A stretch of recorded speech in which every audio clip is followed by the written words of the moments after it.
Well, Canada is set to recognize a Palestinian state by the United Nations Assembly in September.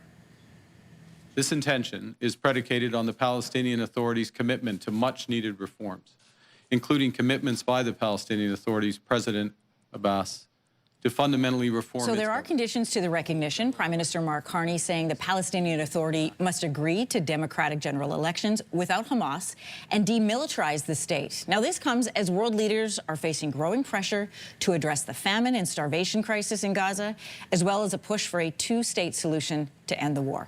Ottawa's decision follows announcements made by both France and the UK. And for a closer look this morning, I'm joined by Jon Allen, former Canadian ambassador to Israel. Good morning. Good morning. Mr. Allen, I want to start with the very latest in this story, which is President Trump's response to Canada's decision. Just after midnight, U.S. President Donald Trump posted this: "Wow, Canada has just announced it is backing statehood for Palestine. That will make it very hard for us to make a trade deal with them. Oh, Canada." What are your thoughts both on Canada's diplomatic move and what the president's response reveals about where the U.S. sits on Palestinian statehood? Well, it's another example, first of all, with respect to President Trump, of him turning around on a dime. When Prime Minister of the United Kingdom, Keir Starmer, said that the UK was doing this, he said he had no problem with it. This is just a tactic, another tactic by the president to try and put pressure on Canada vis-a-vis tariffs and trade. Foreign policy decisions like this should be completely separated from trade negotiations and tariff issues. Secondly, I think the move was important.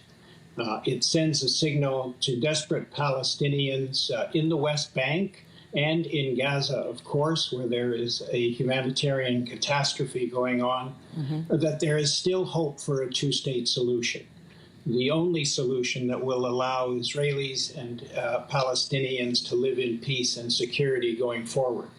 And it sends a signal, frankly, to Israel that their policies of not supporting a two-state solution, of settler violence and settlement expansion cannot continue. I think that the fact that these three countries, and I'm pretty sure others will join in very shortly, are getting together is an important signal. We have now heard from France, from the UK and Canada, but I'm curious, how does this change anything for Palestinians if Israel is refusing to also recognize their statehood? In the statements we've heard, to sum them all up generally, that he sees this as a reward to Hamas, is how he characterizes it. Yeah, well, first of all, it's not a reward to Hamas, because Hamas is not interested in a two-state solution. Hamas wants a one-state solution or a caliphate in all of the Middle East. So this is not related to Hamas. The statement condemned Hamas. The conditions had President Abbas and other leading Gulf states acknowledge what happened on October 7, condemned what happened on October 7, demanded the hostage release. So this is not about Hamas. This is about Israel taking actions to relieve the suffering of Palestinians, as I said, both in Gaza and in the West Bank.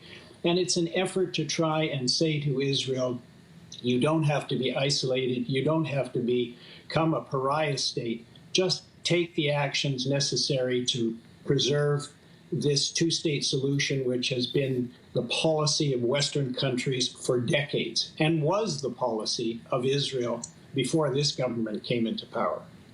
Jon Allen, we understand that you were in high demand this morning. I want to thank you, first of all, for making time for us this morning. We appreciate you being here. Thanks very much. If you like that video, make sure to subscribe to the Your Morning YouTube feed, where you can find all kinds of new content posted every weekday morning.